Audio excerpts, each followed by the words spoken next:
Oke, selamat pagi semua. Ya, sila ambil tempat masing-masing. Sebentar lagi kita akan berlepas ya, guys.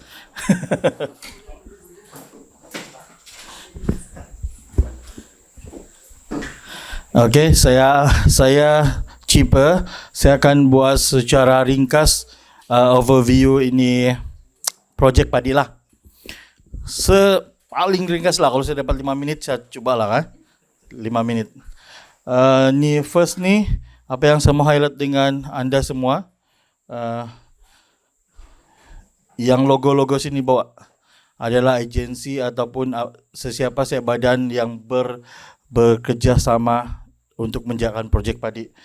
First yang kamu perlu tahu di sini, prihatin dia punya dana projek padi ini daripada Kementerian Keuangan Malaysia under this one, prihatin Khazanah Nasional.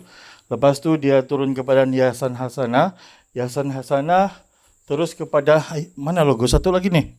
Oh ni, Forever Sabah. So mencari-cari. And then kita ada kerjasama dengan Kem Ong, ada kerjasama dengan Kivatu KNF, ada GKC, ada Jabatan Pengairan dan Saliran Malaysia, dan the last ending dia kita ada logo Wagas Datik. Itu nah hujung. Jadi next. Okay, ni asal usul projek padi. Kamu kenal ni apa benda lah ni? Kamu kenal itu? Inilah poin utama wujudnya projek padi. Di mana bila COVID-19 melanda di kita punya tempat, and then ada desas-desus berkenaan dengan beras. Satu family, satu kampit saja boleh beli di market. Jadi inilah dia punya pencetus idea. Bila ini berlaku, Cynthia menanyakan dia punya pekerja di sini dengan Lina, kenapa kita tidak tanam padi, dia bilang. Lina bagi tahu, dia bilang, mana boleh kalau kita tanam kita saja, habis tu baru makan. Jadi mari bagi tahu kepada orang kampung. Jadi inilah dia punya asal usul dia. Okay, next. Ringkaskan. Okay, ini dua kampung yang terlibat dalam projek padi yang pertama. Ini Kampung Lapasan. Yang kamu nampak merah-merah tu, ini adalah hasil daripada pemetaan. Komuniti turut hadirlah, turut menyumbangkan tenaga untuk menghasilkan ini peta.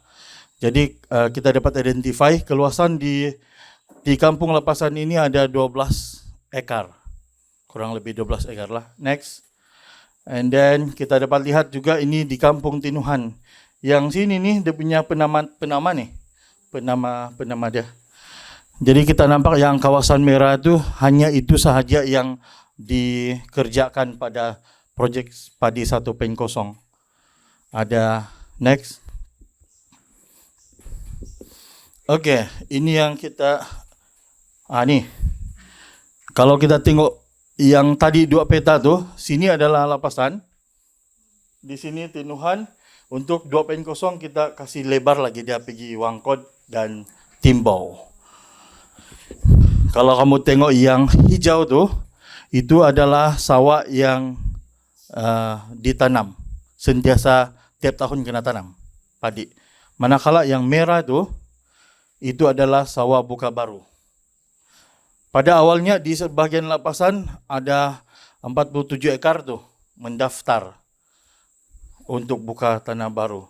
Tapi bila diterangkan lebih terperinci lagi pasal ni projek, mereka tidak dan tarik diri lah. Dan tidak sanggup, dan biasa minta bantuan. Jadi orang tarik diri. Jadi inilah kita punya peta. Sini kita sekarang Ini kita di center. Kita di tengah-tengah. Okay, next. Okay, ini objektif yang kami pegang lah dalam mengerjakan ini projek.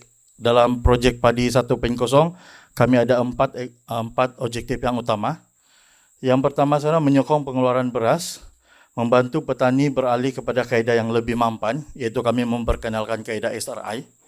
Lepas tu yang ketiga, memajukan pemahaman tentang pengurahan padi lestari, lebih kepada penghasilan baja organik dan penghalau serangga mesra alam. Dan yang keempat iaitu menyebarkan cerita lah. Manakala di projek 2.0 ni, ada 3 sahaja dia punya objektif. Tapi sebenarnya sama aja tu, dia kena ni siap nak gabung. Yang pertama, pengeluaran dan pemasaran beras yang mampan. Di sini kami ada challenge, ada cabaran sudahlah ke arah kepada pemasaran. Yang nanti kamu tahu juga cerita dia macam mana. Yang kedua, membina mata pencarian daripada pemulihan kawasan tadaan dan mengintegrasikan semula kerbau, pelancongan dan pertanian. Kalau kita tengok ada beberapa isu yang telah ditambak di sini. Bukan menanam padi saja, ada kawasan tadahan, ada kerbau, ada pelancongan, ada pertanian. Dan yang ketiga, memajukan kelestarian melalui sains kemasyarakatan dan berkongsi cerita. Maksud dia dalam projek ini kami juga melakukan citizen science, di mana data itu kami akan kembalikan kepada komuniti lah, supaya mereka boleh guna kaedah tersebut untuk mengetahui sesuatu perkara. Begitu. Next. Tada. Ini secara ringkas hasil perbezaan projek 1.0 dengan projek 2.0 sesi 1. Akan ada sesi 2 lagi nanti. Untuk sesi 1, kalau kita tengok tempo projek yang pertama tu 9 bulan saja. Tapi projek yang kedua ni 12 bulan. Tetapi realiti dia, projek pertama tu 10 bulan, projek ini 26 bulan. Ada cerita di sebalik dia, tapi kalau kamu mau tahu lebih mendalam, PM saja. Lepas tu peserta dia pun bertambah. Dari 43 kepada 118 keluarga. Keluasan dia dari 38 kepada 204. Manakala hasil dia dari 28 tan ke 117.69 tan. Sebenarnya ini 55% saja daripada 100%. Sebab sepatutnya anggaran kami 1 ekar bersamaan dengan 1 tan. Oleh kerana pencapaian di sesi pertama tidak berapa baik, jadi cuma dapat 117 saja. Hasil jualan yang pertama tu nampak besar jumlah dia kan, 32K. Yang projek ini baru 500. Dia ada story dia. Yang pertama ni kami belum lagi memahami secara mendalam bahagian pemasaran, di mana cara kami untuk meningkatkan semangat komuniti untuk menanam semula ni. Cynthia sudah ambil inisiatif melibatkan lift sosial. Dia beli semua tu beras, lepas tu baru dia jual. Jadi bila kau nak beli, ini dia punya ni, dia punya amount lah, sebanyak 2 tan kalau saya tak silap beras. Manakala ini kali kenapa 500 ni, sebenarnya projek padi belum ada pun menjual beras. Ini adalah hasil jualan komuniti itu sendiri. Derang jual sendiri, kami ambil data. Dan sekarang adalah dalam proses pemantapan itu, macam mana pemasaran ini, dia punya hala tuju lah, sedang dalam proses. Dan kalau kita tengok jenis padi, yang round pertama, projek 1.0 kami dapat identify 35 jenis padi. Kemudian yang 2.0 45. Belum dilakukan secara terperinci lah. Ini secara kasar. Secara terperinci maksud saya pergi makmal. Kadang-kadang beras A dengan B sama, cuma nama di kampung sini si anu, nama di kampung ini si lain lagi nama dia. Jadi ini belum ini lagi lah, dianalisis penuh. Bilangan tim pula pada yang 1.0 kami seramai 6 orang dan sekarang kami 10 orang. 5 lelaki, 5 perempuan. Next. Tim yang sangat gender balance. Iya. Okey, ini yang saya mau highlight sekarang, padi 2.0. Seperti yang kita tahu, padi 1.0 cuma highlight di atas sana, penanaman padi lestari. Tapi padi yang projek padi 2.0 ni ada tambahan pemasaran, ada tambahan pelancongan, ada ikan akan dilepaskan di sawah padi, akan melibatkan penjinakan kerbau dan keadaan air. Jadi ada kalau kita tengok sini ada 6 aktiviti yang jalan begini. Dan bagi kami ada susah sikit lah, sebab kami belum ada kepakaran yang di sini nih. Tapi campaign juga macam masa berjalan kan, ada sih dia punya penyelesaian. Sekarang kami pemasaran ni kami ada mentor kami iaitu Langit Kolektif. Jadi bila kami libatkan mereka, terus kami punya laluan pemasaran ni sangat jelas. Kami tahu di mana kami mau pergi.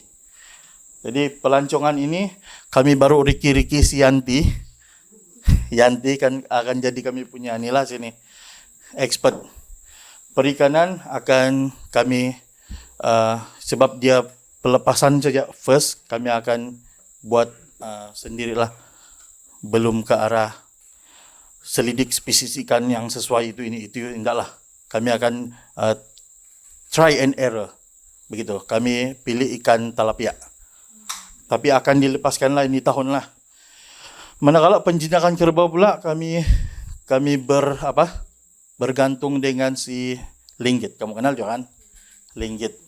Dan Linggit sudah identify di mana komuniti yang boleh mengajar menjinakkan kerbau.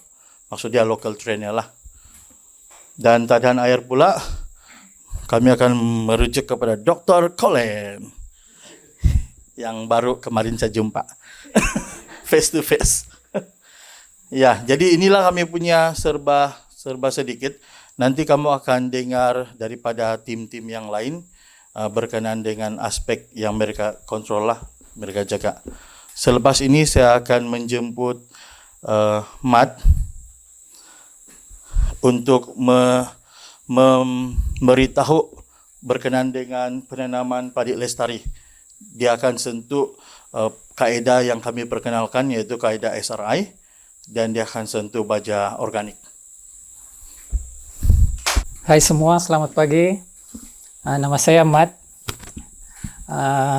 Saya sebagian daripada tim padi. Hari ini saya kongsi sedikit lah apa yang dari projek kami buat tentang kaedah penanaman SRI dan organik. Jadi apa yang kami buat ini adalah satu langkah untuk menyokong apa yang kita lihat tadi, objektif salah satu projek padi ini dia adalah ke arah pertanian lestari.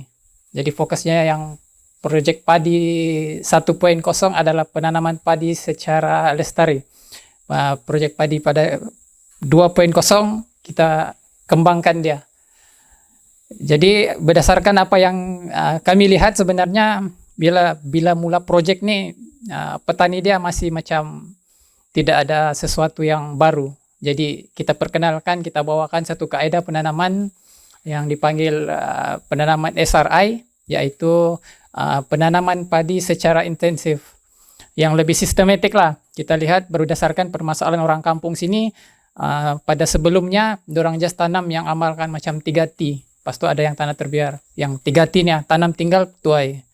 Lepas tu tidak ada baja. Lepas tu sebahagian yang menanam padi dia masih buat itu kebergantungan kepada baja kimia. Jadi ada yang baja kimia dia mahal gitu. Jadi ada terhenti untuk tanam padi. Jadi apa yang kita bawa sini kaedah SRI berdasarkan dia punya kesesuaian dengan masyarakat lah, sebab cara dia tidak jauh beza dengan penanaman tradisi yang sebelumnya. Jadi sedikit saya kongsi dengan semua.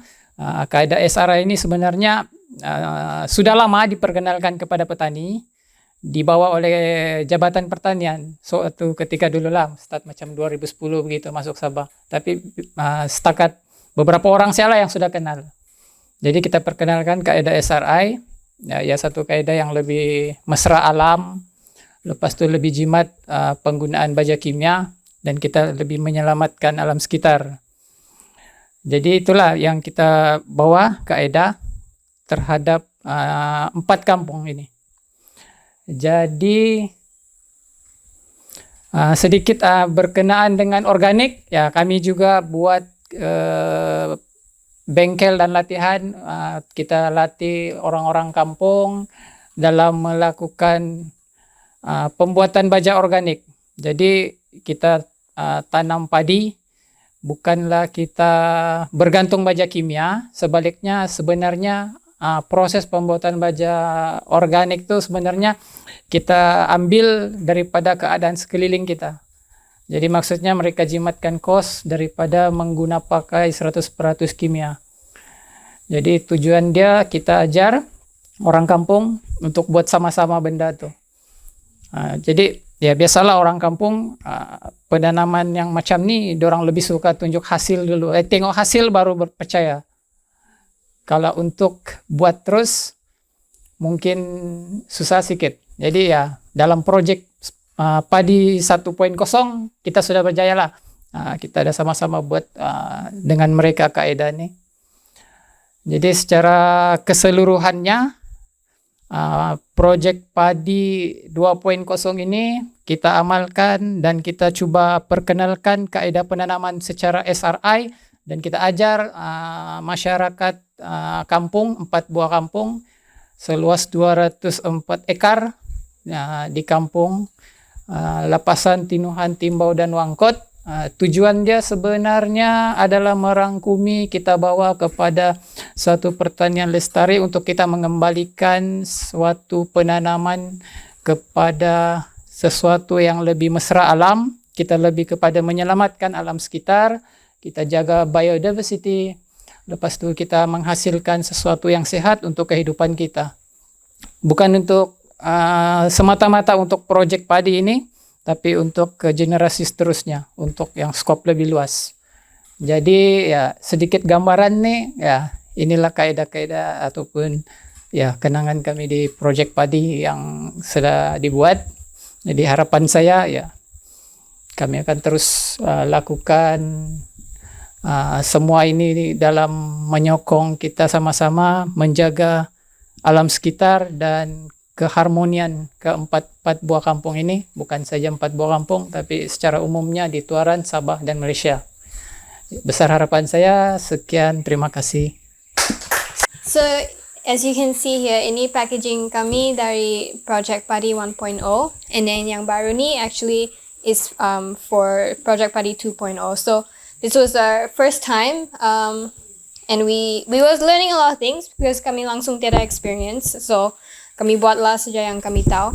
And so we've learned a lot from the first round, and so now we've upgraded to this new packaging. So macam Project Padi ada upgrade 1.0 to 2.0, so we are also wanting to upgrade Wagastati to Wagastati 2.0. So this new packaging is part of that upgrade.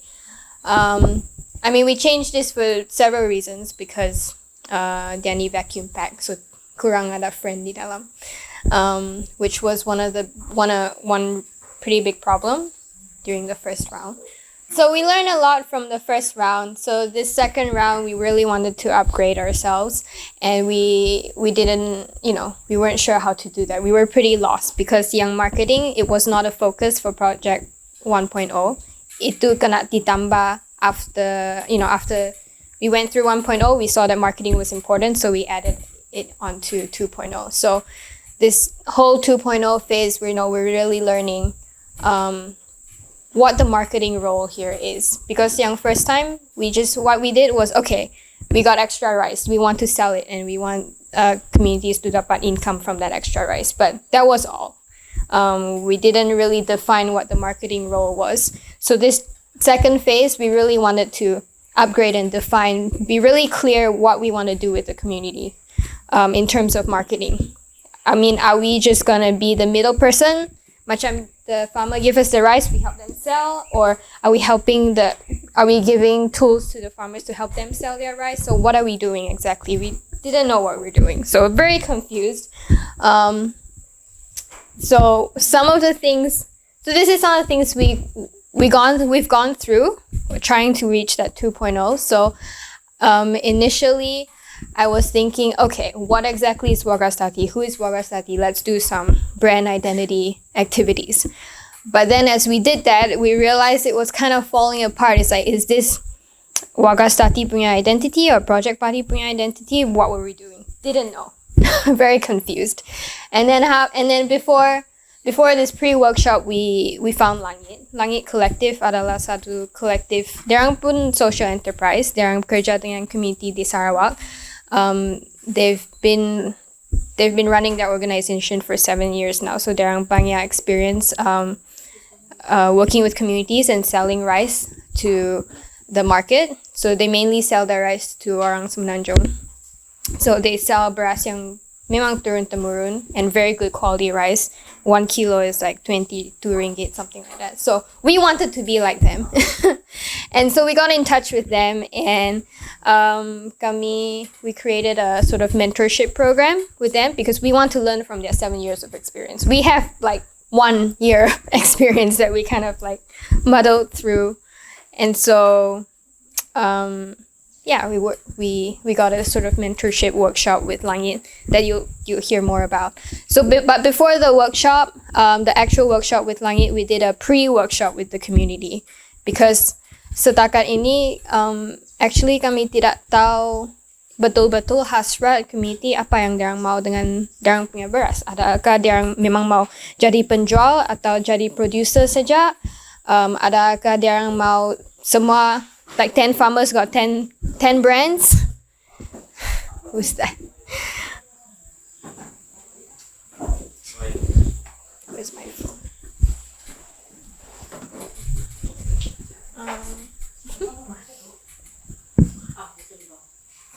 What happened?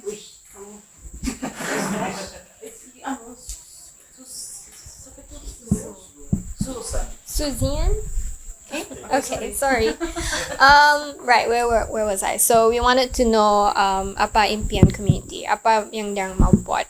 So did they just want to be a producer? Do they want to sell by themselves, yang jadi salesperson? Or diorang mau buat brand sendiri juga? 5 farmers have 5 brands, or they wanted to gabung and buat koperasi. Kami tidak tahu. So this pre-workshop was what that was about. So you'll see the result of that. On the third day. So we did a lot of work. Really kami, we asked, what are we doing well now? We appreciate what's going on now. And then we asked the farmers, apa impian kamu? Apa visi kamu? Untuk diri sendiri sama kampung and your own community. So that's one thing we did. So we took all this information and then we brought it to our workshop. So ini workshop dengan Langit about 4 days.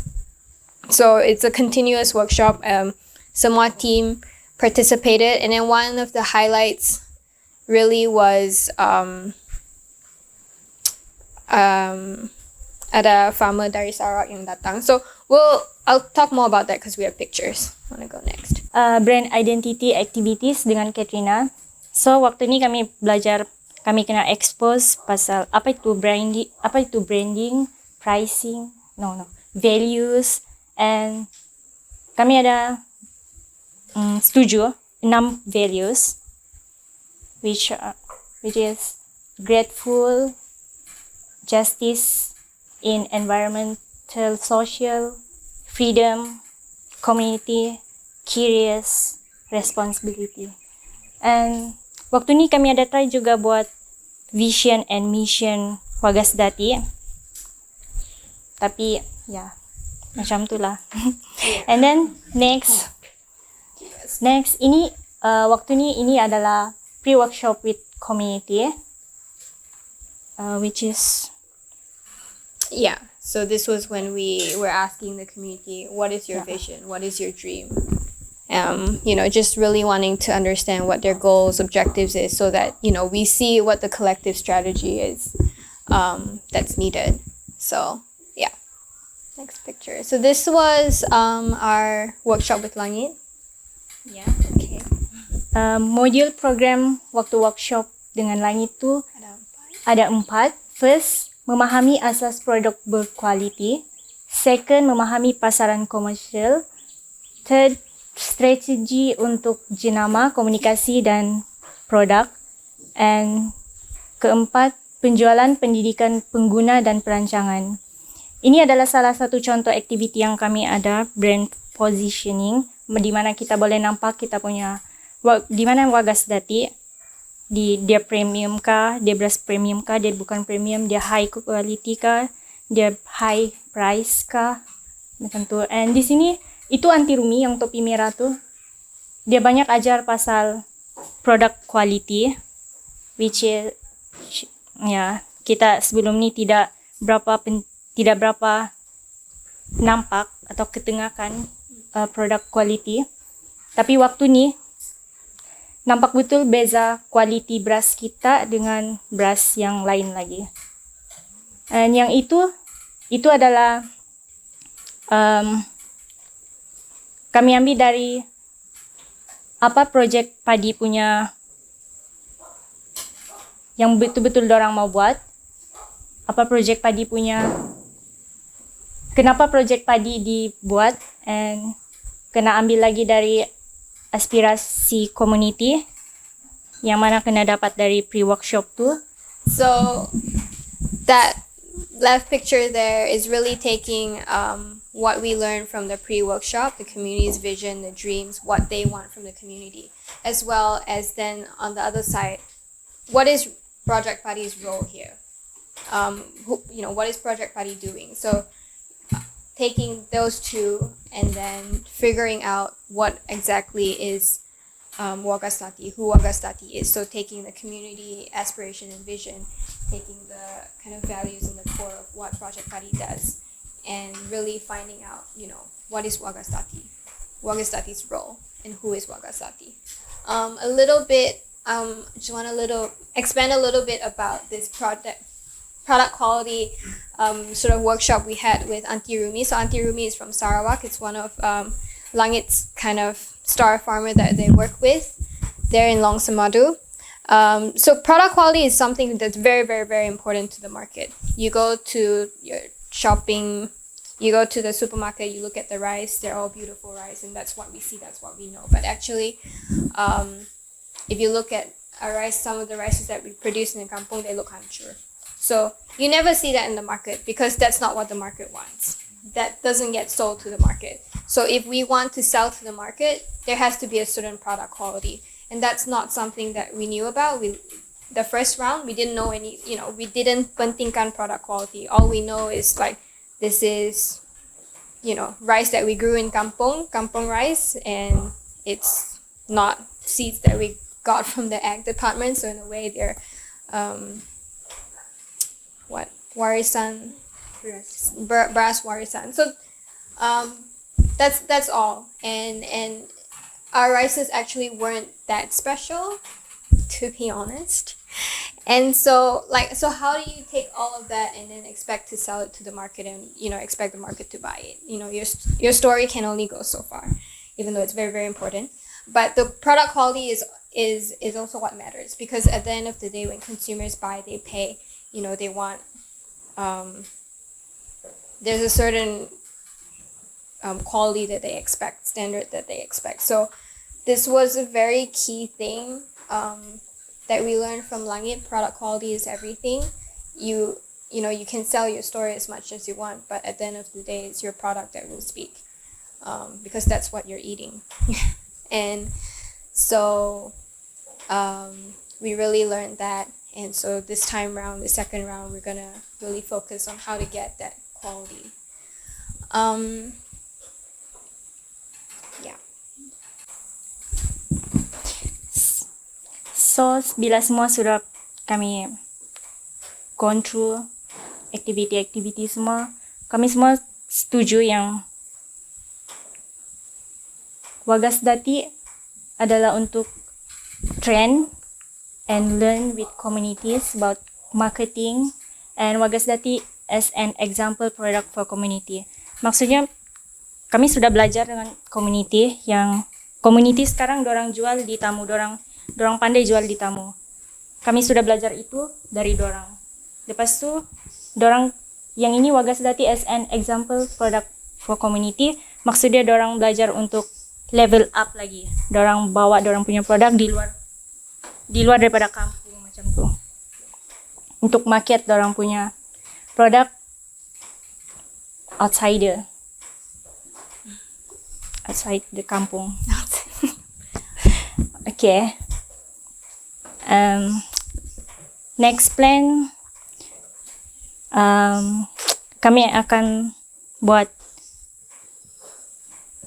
packaging workshop di mana kami ada beli 4 buah mesin untuk setiap kampung, and waktu tu kami akan ajar community untuk sebelum kami bagi mesin tu dorang sudah tahu macam mana guna.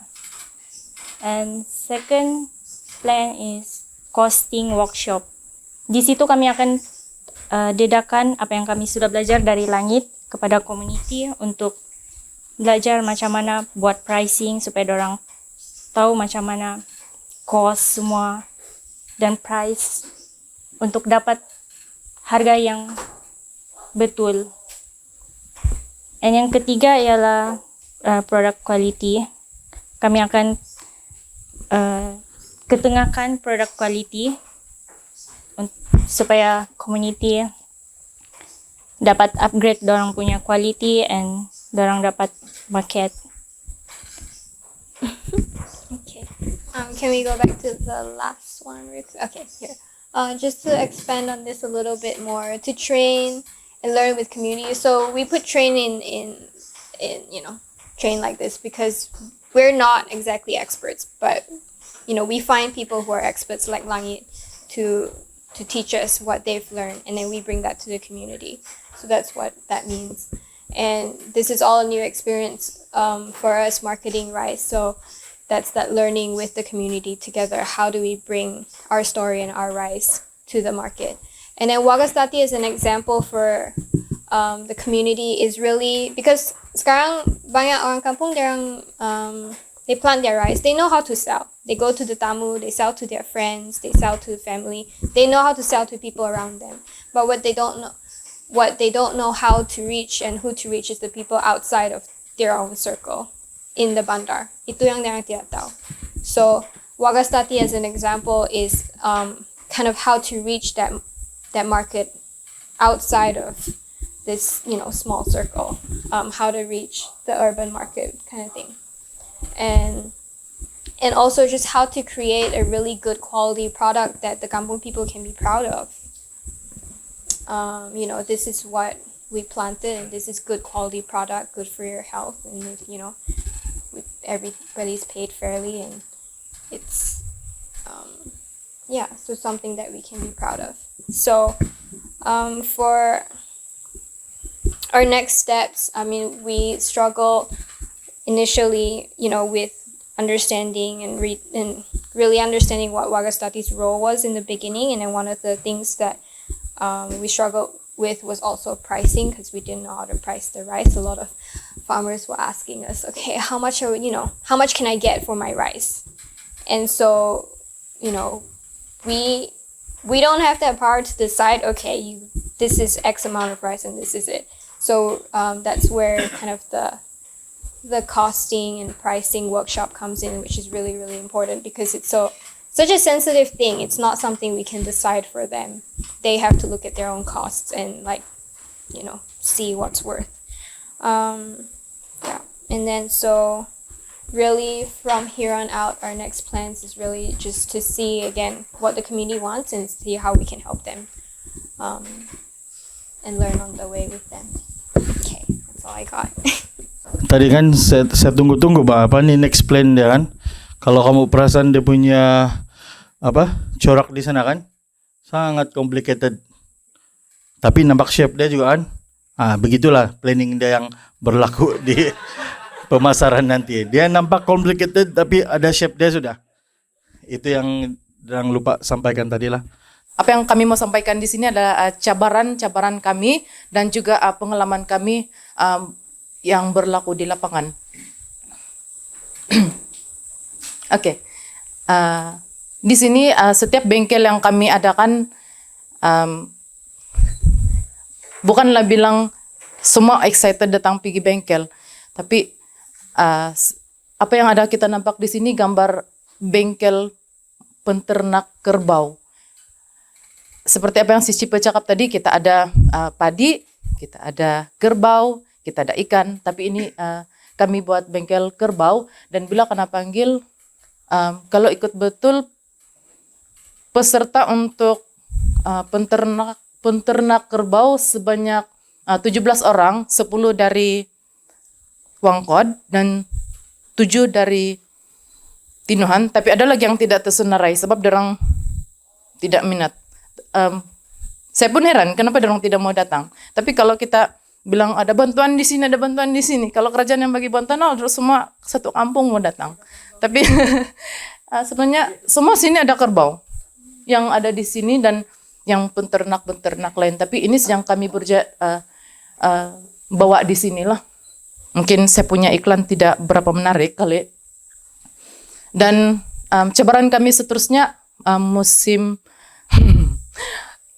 PKP itu kami tidak dapat bersama-sama untuk berbincang. Jadi inilah kami buat Zoom meeting. Ya, begitu. Okay, next. Ini pengalaman saya di lapangan saya sendiri. Saya jadi tour guide. Oke, ini orang-orang yang di atas sebelah sana, salah satu keluarga Mama Moy, yaitu YB Jenny. Dorang datang sendiri di lapangan, dorang bantu orang kampung untuk tuai padi. Oke, ada di sana. Dan ini Puan Yogi dari Pakos dan juga Mama Moy dari Kivato. Dorang juga turun sana sama-sama community untuk membantu. Dan apa yang saya rasa, saya gembira sebab ada orang luar yang sudi untuk tengok kami punya lapangan. Dan yang ada di sana itu, pengalaman saya pertama dapat ini dryer untuk padi. Tapi tidak pula contoh saya untuk kasih kering padi di sana. Ini tempat untuk kita selalu, kalau manual punya, jemur masa panas matahari. Tapi bila hujan, kita tidak dapat jemur padi. Dan kenapa saya ambil ini? Sebab saya selalu kadang-kadang tidak sempat jemur padi. Dan saya ambil untuk kasih kering padi. Oke, next. Oke. Ini keluarga Mama Moy juga dari Pakos. Saya lupa sudah nama dia. Tuna YB Philip. Yang tuna yang pensyarah dari UMS pun ada. Siapa sudah nama dia itu? Dr. Felix. Oke. Dan yang di sana langit tim seperti yang sudah kamu dengar tadi, langit kami punya mentor marketing. Di sini kami buat activity. Dorang sebenarnya tahu juga macam mana mau proses itu padi jadi beras. Dan di sana ada tim Lean yang juga support pembeli beras untuk Wagas Dati. Saya Sitna dari penyelia lapangan bahagian Kampung Wangkod. Kampung Wangkod ni dia bersebelah dengan Kampung Timbau. Ini pengalaman saya mengetam padi bersama komuniti lah di Tinuhan, di Kampung Tinuhan. Di sini ada Mama Moy juga datang. Bagi kami, saya Nick dengan Juliet, ini pengalaman pertama kami mengetam padi. First time lah mengetam padi bersama komuniti untuk projek padi 2.0. Di sini masa kami mengetam padi ini ada padi yang rebah, jadi mau ambil itu padi mesti mau ambil semualah, sayang kalau yang jatuh-jatuh tidak kena ambil. Masa kami mengetam padi ini pun kami guna sabit Tapi kalau saya tiap pandai guna sabit lah, pakai lingga manja. Di sini saya berasa gembira lah kalau Kampung Tinuhan, dorang ada kerjasama sesama community lah. Kalau macam dorang bergotong royong, banyak community yang datang juga. Kalau macam di sini sawah, dorang satu macam sama-sama lah untuk kasih siap. Lepas tu dorang pindah lagi pi sawah lain.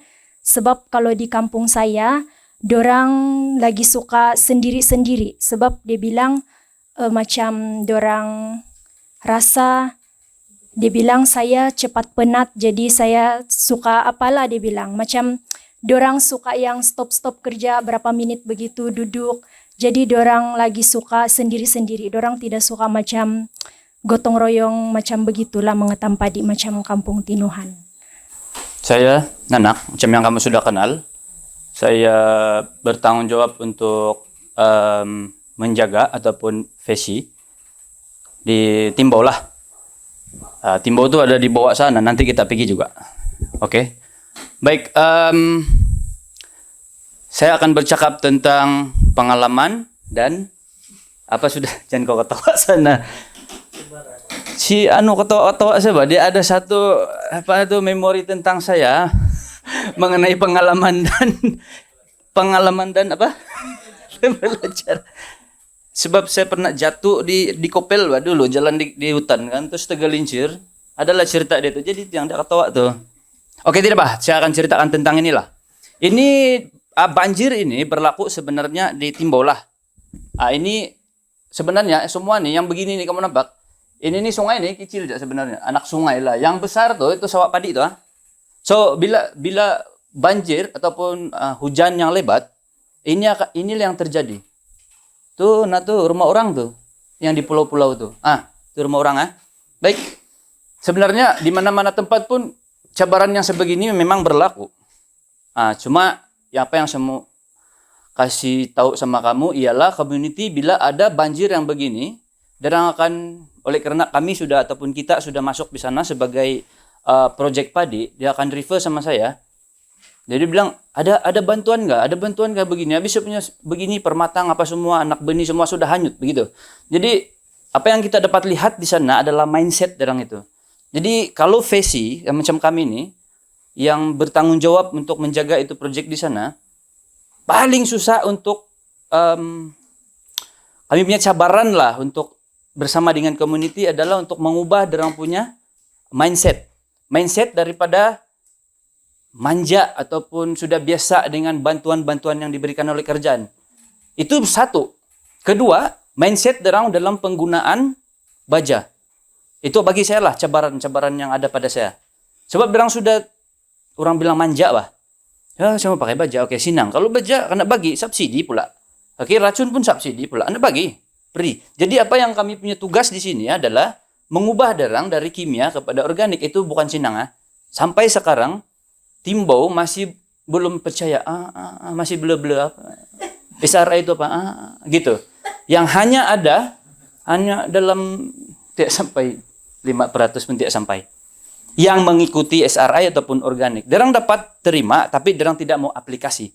Itu adalah salah satu cabaran yang paling susah untuk kami sebagai koordinat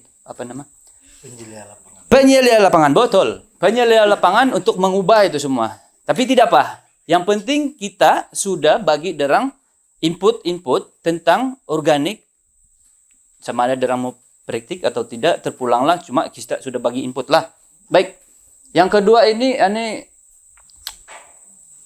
bengkel ba nih? Ini bengkel. Macam yang si Agang bilang tadi.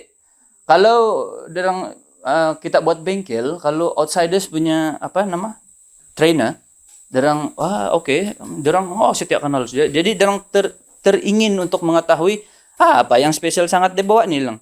Jadi bila sudah bertukar ke arah yang lokal punya trainer, cara yang macam pedang terukur dia datang. Tapi tidak apa, yang penting kita sudah bagi derang setiap tahun itu kita akan sediakan bengkel yang masih reliable untuk derang gunakan dalam proses penanaman padi lah. Tapi apa yang kita dapat jumpa adalah begini punya situasi. Baik, pengalaman saya mau ceritalah tentang pengalaman saya sebagai nih project punya Vesila kan. Pengalaman saya ada banyak sebenarnya, tapi masa tidak cukup untuk saya membebel-bebel di sini. Sebenarnya banyak, tapi yang paling saya ada 2. Oke, saya mau kasih tahu juga lah 2. 1, tanam padi sendiri. Saya, dia, sama tuh, si Erli. Pengalaman yang paling indah, tapi menyeramkan, itu tanam padi sendiri. Ya, community, dia ada bagi 1 plot, bagi kami, untuk tanam sendiri, untuk membuktikan kepada community, apa itu SRI, sama ada dia berjaya atau tidak di Wangkod lah. Jadi, kami bincang, oke, kami terima ini cabaran. Jadi, bila sudah dapat terima itu cabaran, jadi kita punya ketua di sini, dia bilang, bagus kita buat penyelidikan, dia bilang. Oke, boleh juga. Jadi dari awal sampai akhir itu kami ikut SRI. Tapi itulah cabaran pun ada di sana yang mana kami bekerja untuk ini, di situ juga kami sebagai petani. Jadi masa itu sangat tidak komunikasi yang baik. Gitu. Jadi pengalaman yang indah itu tapi menyeramkan. Di sana lah aku pernah tanam, di sana lah aku kenal siapa itu petani, di sana lah aku kenal macam mana itu padi, macam mana cara penggunaan dia, pembesaran dia, macam mana aku tuai dia, macam mana aku jaga dia. Dengan 3 orang yang tidak pengalaman langsung, bukan tidak lah, ada sedikit, tapi itulah. Dipendekkan cerita, hasil dia sampai sekarang belum kami. Indah, bukan. Maksud saya bukan hasil penyelidikan. Hasil penyelidikan ada. Tapi hasil padi itu menyeramkan. Belum pun dimakan. Oke. Maksudnya kami tuai. Sempat tuai memang. Happy ya. Menuai ya. Bro. Menuai sap. Sampai sekarang masih dalam karung nih. Masih di belakang rumah. Tengok. Tikus saya dengar juga, tikus datang. Apa tuh tikus? Oke, di rumah makan. Datang lagi burung, awal pagi lagi burung. Kau makan padi? Oke, makan. Gitu. Jadi kami ini penderma juga lah salah satu. Baik, itu untuk saya lah bahagian Timbau dan saya punya cerita tentang pengalaman. Ada satu lagi. Saya mau kasih share juga kamu tentang kami punya pendapatan bila kami datang pergi di Puneng terusannya itu Long Semadula di Sarawak Lawas sana. Jadi di sana boleh kah? Ada masalah kah? Oke lah, saya kasih cerita kamu serba ringkas lah. Di sana dia punya mindset, dia punya petani sangat jauh beda dengan kita tau. Kalau di sini mindset dia, saya boleh simpulkan malas. Kalau di sana mindset dia sebagai contoh lah. Kalau di sini sawah dia tidak mau anak masuk kerbau. Bila sudah siap tanam padi lah, bila sudah tuai. Jangan mau masuk kerbau ataupun nila. Kalau di sana sudah tuai, dia lepas kerbau dia masuk di sana. Jadi kami tanyalah, kamu tidak takutkah kamu punya permatang itu rusak? Dia bilang begitu dia sama saya. Buat apa aku takut? Kalau rusak, saya buat balik. Sorry ya. Terlampau nih. Saya buat balik dia bilang. Jadi, begitu pula mindset dia. Tidak apa tuh rusak, tidak apa. Yang penting kau punya sawah itu dijaga, dibantu oleh kerbau itu sendiri. Apa maksudnya? Yang mana kerbau itu akan makan rumput itu. Sawah ada semua sepanjang tahun dia ada air. Kalau sini begini resumi, saya tidak boleh hidup tempat kamu. Apa sawah itu hutan enggak itu dia bilang begitu. Terus kami pun malu lah gitu. Habis kalau kamu datang sini, kamu nampak ke sawah di sini macam mana? Sorry Colin, I may be too fast for you, but paham juga lah kan? Sawah di sini macam hutan lipur begitu. Kalau di sana macam kolam. Sawah di sana ada ikan sepanjang tahun. Kami ada gambar juga kan? Bila kami kasih bersih sawah di sana, ada 1 pasang tilapia tuh. Dia mau jaga dia punya anak. Dia di depan tuh. Jadi bila kami mau cabut rumput, yang si jantan ini dia akan try untuk attack kami. Tapi bukan yang secara kasar lah, dia cium-cium manja. Gitu. Cium-cium manja Ami punya jari. Kok kenapa? Itu anak saya gitu, Pak. Jadi Ami kami tidak kacau. Kami si bersih. Oke. Begitu. Itu keunikan di sana. Dia ada ikan yang kalau di sini kau jangan bilang ikan, rumput apa sih? Sepentek tau. Gitu. Jadi itu salah satu mindset yang ada di sana yang berbeza dengan apa yang ada di sini. Malas dan rajin. Saya bukan cakap anula, tapi memang kita ada topik juga petani bukan malas orang. Apa? Bukan orang kau. Salah satu. Tidak apa, itulah saya bilang mau ubah mindset tuh, mentality community di sini itu ada payah sedikit, tapi tidak apa, dia ada proses dia tertentu lah. Itu harap kita dapat tahun hadapan kita dapat bagi derang pendedahan tentang cara ataupun derang punya proses macam mana menjaga sawah derang di sana untuk kita bawa sini. Kan itu adalah kita punya misi yang terbaru lah. Tidak perlu lama-lama, simple aja. Saya kasih simpul, kami punya setiap FC lah di setiap kampung. Kami punya cabaran adalah sewaktu mengambil GPS lah. Itu maksud saya itu keluasan buka tanah baru, pembukaan tanah baru di setiap kampung. Kami punya cabaran pertama, kalau di permatang tuh kita nampak kalau dalam gambar dia bersih. Tapi di sebalik dia behind the scene tuh dia punya rumput. Saya sudah lah pindik. Dia punya rumput tuh tinggi sampai sini, Pak. Jadi ada yang permatang ini mula-mula oke aja. Jalan dia. Jadi saya jalan lah. Tiba-tiba saya tidak tahu ada lubang, hilang saya di sana. Jadi terpaksa itu GPS saya kena ambil balik lah. Salah satu cabaran dia lagi, GPS kita tidak boleh ambil sesuatu lah, terutama waktu mendung. Sebab dia punya bacaan tidak tepat. So jadi kena ambil sewaktu tidak cuaca yang dalam bagus lah, ada matahari. Dan salah satu cabaran dia juga macam gitulah, kulit dia ada hitam sedikit gitu saja lah. Lepas tu kalau mau ambil ketepatan tuh dalam 1 menit lebih lah. Dan kami guna 2 kaidah, satu area calculation dan juga waypoint. Waypoint ini saya guna sendiri bagi yang seperti mana di setiap penjuru saya akan berdiri di satu sudut dan ambil dalam masa 1 menit lebih lah untuk bacaan yang tepat. Sebab kalau tidak kami buat macam gitu, kami punya keluasan tidak accurate lah, yang tidak tepat. Jadi untuk mau ambil yang ketepatan itu cuaca yang tidak bagus pun salah satu, dia ada faktor juga. Dan kalau berlindung di bawah pokok pun dia tidak dapat ambil yang ketepatan dia. So jadi kena berdiri yang lama. Salah satu dia itu GPS.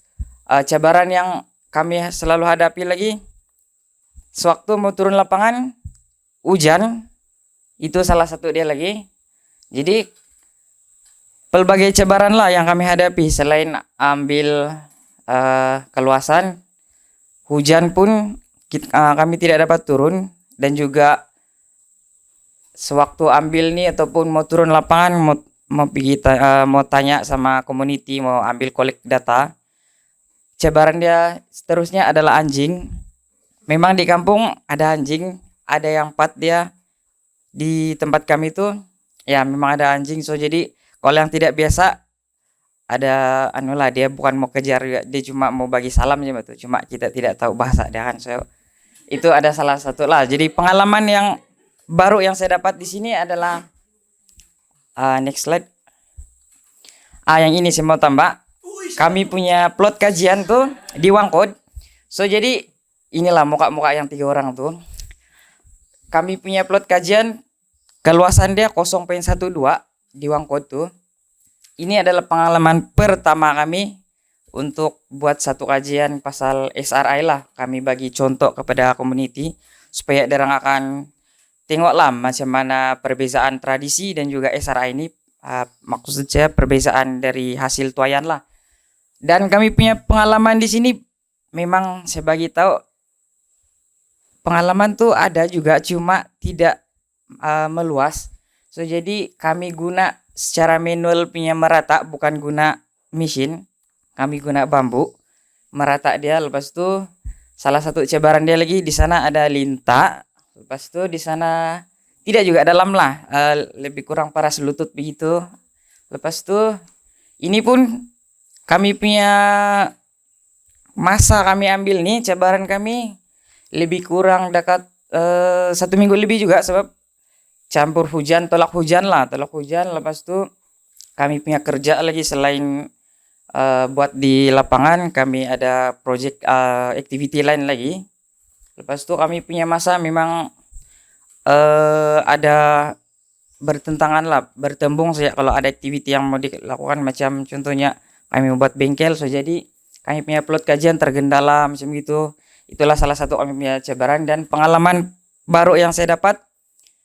Di sinilah bagaimana yang dikatakan awal pagi tadi, apa itu kepentingan nasi bagi kita lah setiap orang. So jadi proses deh kita nampak kalau di kedai bagi duit jangan just ambil begitu jadi di market, tapi kita tidak tahu di sebalik proses dia macam mana, step dia macam mana kita melakukan.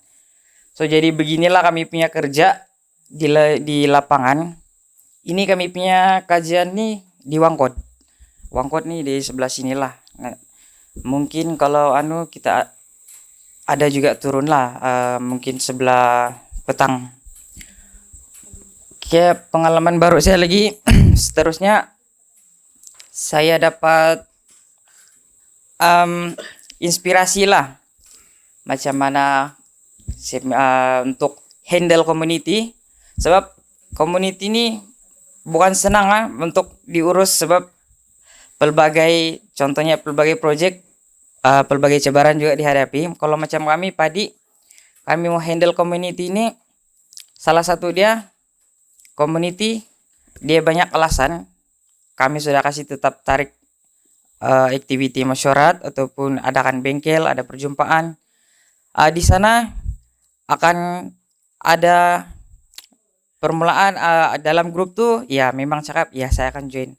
Tapi bila di akhir yang seterusnya tuh, bila mau sampai sudah masa activity itu dijalankan, banyak alasan lah community. So jadi kami punya salah satu saya punya pengalaman baru adalah untuk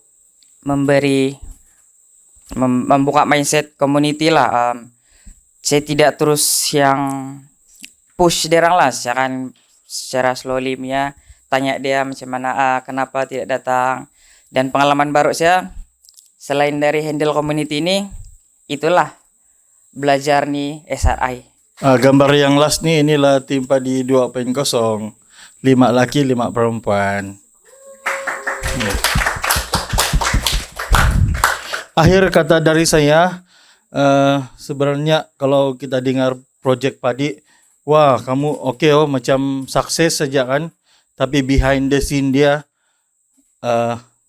ada cerita di sebalik dia lah. Bagaimana kami dapat ini, ada cerita di sebalik dia. Kami pernah berperang, kami pernah bertengkar, kami pernah berpeluk semua, kami pernah macam yang stay lama-lama bersama dan syok lah.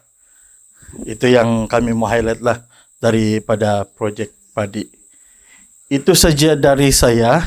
Ada si Jonik pula. Si Jonik ya sama Lina. Derang pun ada mau cakap dalam hati juga. Lina sebagai pembantu penyelia lapangan di Wangkod. Jadi dia juga sebagai ibu, jadi dia lebih rapat dengan ini tuh. Saya persilakan Lina. Pengalaman cabaran. Oke, terima kasih karena diberi peluang. Sebenarnya ini kejutan bagi saya. Saya tidak tahu pun ya saya kena suruh bercakap di sini. Tapi oke. Sebenarnya apa yang kawan-kawan saya cakap tadi tuh, cabaran semua tuh, itu sebenarnya baru separuh. Kalau kamu mau tahu yang banyak lagi, sebenarnya banyak lagi cabaran yang kami hadapi lah. Ya, terutama di Wangkod, penyediaan benih saya rasa pun itu cabaran bagi kami. Sebab pada waktu itu masa COVID kan, jadi kami mau ambil benih di luar kawasan tuh pun macam susah sebab tidak boleh keluar daerah, lepas tu ketua kampung tidak boleh kasih masuk di kampung dia. Tapi sebenarnya kami sudah plan pun dengan orang tuh benih yang kami mau ambil. Jadi di situ ada masalah benih lah di bahagian Wangkod. Jadi ada terlambat sedikit dia menanam. Ya, itu salah satu yang belum disebut tadi dan ada banyak lagi lah. Kalau sebut pun masa mungkin tidak cukup. Jadi soal macam mana pun saya suka kongsikan pengalaman saya selama mengikuti project padi ini. Saya berasa sangat gembira bila dibagi peluang untuk bekerja sama dengan community. Ya, satu kepuasan untuk saya lah. Setiap kali saya turun lapangan bekerja sama dengan diorang, saya rasa macam puas begitu. Puas lah sebab boleh bagi sesuatu pada diorang walaupun tidak sepenuh masa, walaupun sedikit masa, tapi itu kepuasan yang penting. Dan dalam semua community kita akan berjumpa dengan bermacam-macam jenis community.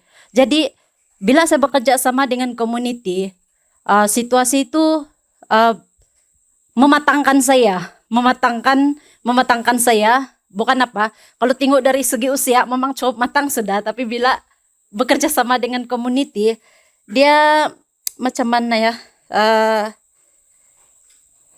macam yang kalau kita jumpa dengan community kan kita mesti tidak boleh guna cara yang satu saja.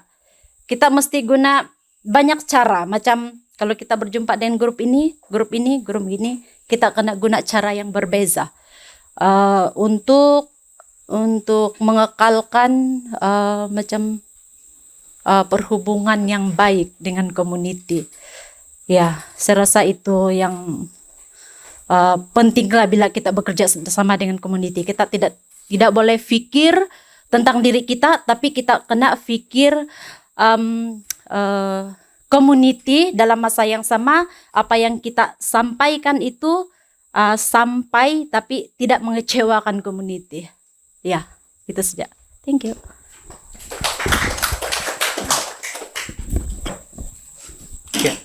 Hai, nama saya Joe. Saya baru join ini project bulan Desember pertengah 21st. So almost 6 months lah saya join. So saya sebagai purchasing dan admin, dan ini adalah bidang terjun. Dan sebab sebelum ini saya bekerja di perhotelan 7 years, dan cabaran saya dalam bidang ini di masa saya belajar dalam proses mengenali itu grant, itu budget, di situ juga saya kena kejar payment. Jadi from bulan Agustus, September macam tu punya payment, so saya kena buat sudah mau kasih settle. And then itulah sambil saya kejar ilmu ini bahagian finance. Dan syukur sebab saya ada saya punya superior yang sangat bagus, si Cipa, banyak tolong saya dalam itu budgeting, dan ada si Noel di situ juga menolong saya dalam belakang tirai. Okay. and then ada juga Jenny, secara langsung dia akan direct dengan saya sebab saya ini memang susah sedikit mau mau paham slow, sebab sometimes kalau saya ini kan yang the important conversation tiba-tiba saya passing out. So saya macam tu, tiba-tiba kan blur terus passing out macam tu. And then dari finance team juga FS memang bagus orang punya cara, dan sampai sekarang saya macam bukan terror lah, tapi pandai sudah. Sebab saya tidak lost track. Dorang keep in touch saya dengan Derek. Memang terbaik lah finance di FS. Live juga. Dan thank you juga sama Cynthia sebab dia akan komen juga di bahagian finance itu. Jadi saya akan macam setiap saya hantar saya ada satu pembelajaran lagi macam itu. Ya. Dan saya happy masuk dalam community punya kerja lah. Thank you. Oke, demikianlah ini pengenalan ringkas pasal projek Padi 2.0. Kalau ada pertanyaan boleh tanya PM tepi silakan. Kamu lapar sudah begini si Korok gini-gini so perutnya.